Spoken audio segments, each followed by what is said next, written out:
When Benjamin Franklin exited the Constitutional Convention, he was asked by a woman, "Sir, what have you given us?"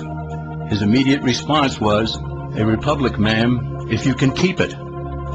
Yet most Americans today have been persuaded that our nation's governmental system is a democracy and not a republic. The difference between these two is essential in understanding Americanism and the American system. You'd be surprised to learn that the word democracy does not appear in the Declaration of Independence or the U.S. Constitution, nor does it appear in any of the constitutions of the 50 states. The founders did everything they could to keep us from having a democracy. James Madison, rightly known as the father of the Constitution, wrote in essay number 10 of the Federalist Papers, "Democracies have ever been spectacles of turbulence and contention, have ever been found incompatible with personal security or the rights of property, and have in general been as short in their lives as they have been violent in their deaths." Alexander Hamilton agreed, and he stated, "We are a republican government. Real liberty is never found in despotism or in the extremes of democracy." Samuel Adams, a signer of the Declaration of Independence, stated, "Democracy never lasts long. It soon wastes, exhausts, and murders itself." The founders had good reason to look upon democracy with contempt, because they knew that the democracies in the early Greek city-states produced some of the wildest excesses of government imaginable. In every case, they ended up with mob rule, then anarchy, and finally tyranny under an oligarchy.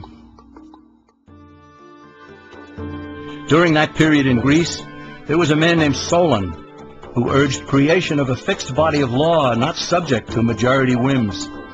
But where the Greeks never adopted Solon's wise counsel, the Romans did. Based on what they knew of Solon's laws, they created the 12 tables of the Roman law, and in effect built a republic that limited government power and left the people alone. Since government was limited, the people were free to produce, with the understanding that they could keep the fruits of their labor. In time, Rome became wealthy and the envy of the world. In the midst of plenty, however, the Roman people forgot what freedom entailed. They forgot that the essence of freedom is the proper limitation of government. When government power grows, people freedom recedes. Once the Romans dropped their guard, power-seeking politicians began to exceed the powers granted them in the Roman Constitution.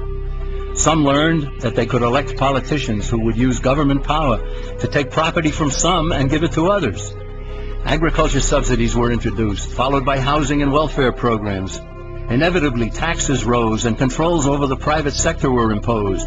Soon, a number of Rome's producers could no longer make ends meet, and they went on the dole. Productivity declined, shortages developed, and mobs began roaming the streets, demanding bread and circuses from the government. Many were induced to trade freedom for security. Eventually, the whole system came crashing down. They went from a republic to a democracy and ended up with an oligarchy under a progression of the Caesars.